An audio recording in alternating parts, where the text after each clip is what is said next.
Hey y'all, it's Jody Hadden here. I'm an assistant professor in the Department of Chemistry and Biochemistry at the University of Delaware, and I oversee a research group that specializes in computational biophysical chemistry. This virtual poster shows an example project from several of our key research directions. Carolina and Peter are current graduate students in the group, and Olivia and Dante worked with us as undergraduates. Overall, we're interested in revealing the mechanisms of biological machines through the computational microscope.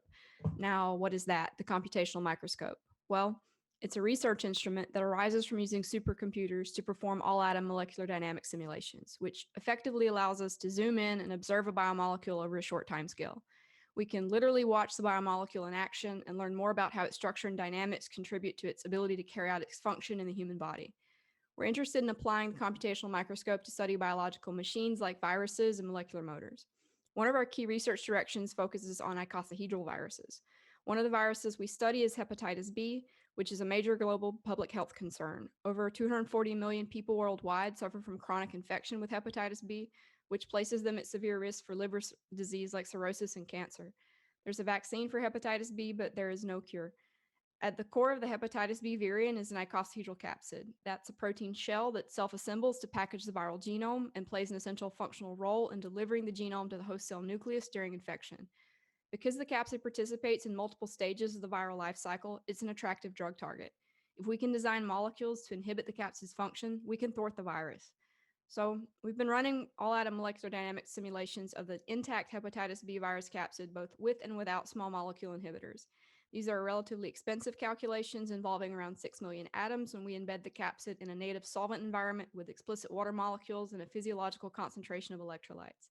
There's a QR code you can scan to view a movie of the capsid simulation here. And here's an image of the capsid structure and an inset showing the locations of inhibitor binding sites.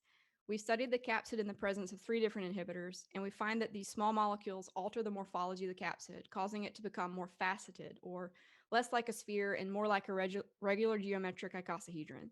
This is consistent with what's since been reported by cryo-electron microscopy studies.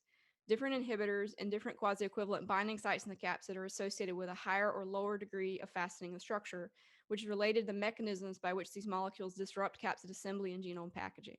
We've also been able to establish a mechanism for cooperative inhibitor uptake by the capsid, and we found that the capsid has some native drug resistance owing to a hydrophobic interaction that can occlude the inhibitor binding pocket. This interaction is in place almost 40% of the time in quasi-equivalent C sites, while the quasi-equivalent B sites remain relatively unoccluded, such that binding in the B sites is statistically more likely. After an inhibitor binds the B site, this causes the C site to become more open and occluded much less often. That is, binding in the B site causes binding in the C site to become more likely. On the other hand, if an inhibitor binds the C site first, then binding the B site becomes less likely. This reveals an allosteric relationship between the 2 quasi-equivalent binding sites and allows us to explain the structural mechanism by which cooperative binding occurs. So one of our other key research directions focuses on molecular motors. One of the motors we study is cytoplasmic dynein, which mediates intracellular transport along microtubules.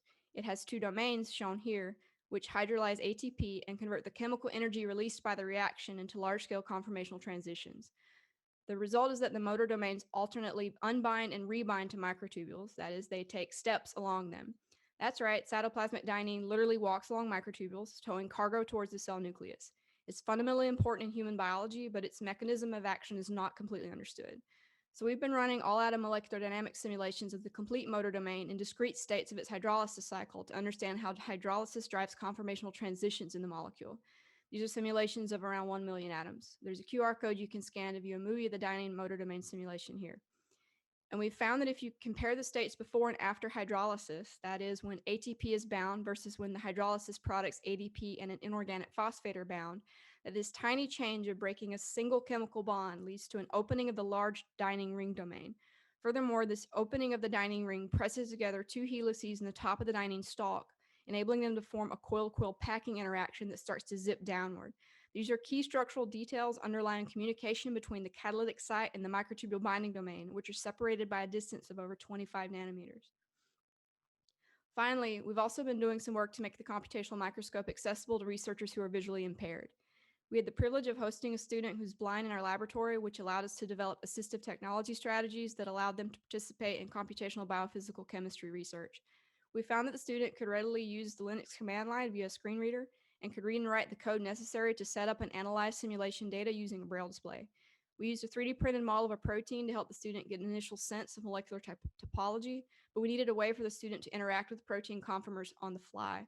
Orbit Research loaned us a prototype graffiti device, which is an electronic refreshable tactile display. It's like a computer monitor for an individual who's blind. We wrote a plugin for the VMD software, which we commonly use to visualize biomolecules, that automatically applies a representation to the protein that matches tactile graphics conventions. Regions of the 3D structure that are closer to the viewer are shaded more darkly. In tactile graphics and on the graffiti, these regions elevate higher so one gets a sense of 3D structure from a nearly 2D format. We made our plugin available on GitHub, and recent updates have included functions that convert data about the protein into textual descriptions to further improve accessibility for researchers who are blind. We're a relatively new research group at the University of Delaware, but we have a lot of exciting projects ongoing.